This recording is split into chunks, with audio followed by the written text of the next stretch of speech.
সাধক, গীতিকার, সুরকার এবং কিংবদন্তি জনাব আরিফ দেওয়ান। ওনার সাথে জানবো যে এই আমাদের নানার যে একটা বই আছে, বই সম্বন্ধে আগে তো নানার বইয়ের আগের বইটা খুব ভালো একটা সাপোর্ট দিছিল। এই বই সম্বন্ধে কিছু আমরা জানবো না। এই কবি শাওন মনির সাহেবের লেখা তো অনেক দিনের প্রাচীনই বলবো এখন থেকে। তো তিনি বিগত দিন থেকে বিভিন্ন পুস্তক তিনি লিখেন, সাহিত্য, তারপর দর্শন, ধর্মীয় দৃষ্টিকোণ থেকে তার অনেক বিস্তারিত লেখা বই এই পর্যন্ত প্রকাশ পেয়েছে। তো শৈশবে মহৎ জীবনের যে লক্ষণ, একটা মানুষকে তার শুরু থেকে অনেক কিছুই বোঝা যায়, কারণ দৈহিক অবয়ব একটা ভাষা আছে, এটা ইংরেজিতে বলে বডি ল্যাঙ্গুয়েজ। দৈহিক পরিভাষা এটা বুঝতে পারে তারাই যারা খুব দূরদৃষ্টি সম্পন্ন ব্যক্তি।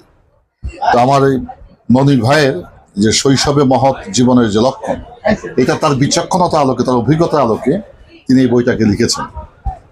তা আমি মনে করি পাঠক যারা, সম্মানিত পাঠক যারা রয়েছেন, সেই বইটা অধ্যয়ন করলে, পড়াশোনা করলে আশা করি আপনারা এখান থেকে অনেক কিছুই পাবেন।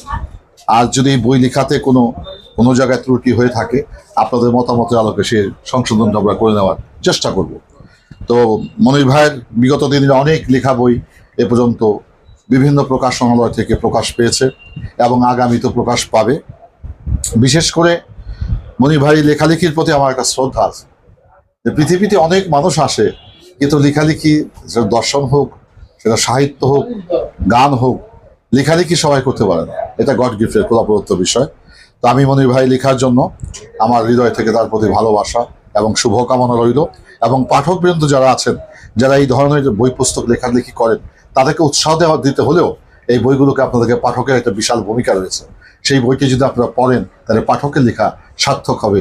এই সকলের মঙ্গল কামনা করে এবং কবি এস.এম. শাওন মনির সাহেবকে আমার হৃদয় থেকে শ্রদ্ধা এবং সালাম জানিয়ে, সকলকে ধন্যবাদ জানিয়ে আমি আমার বক্তব্য শেষ করছি। ধন্যবাদ। এখন আমরা শুনবো আমাদের এস.এম.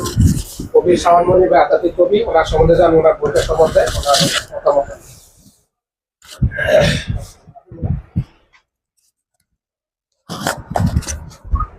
ধন্যবাদ।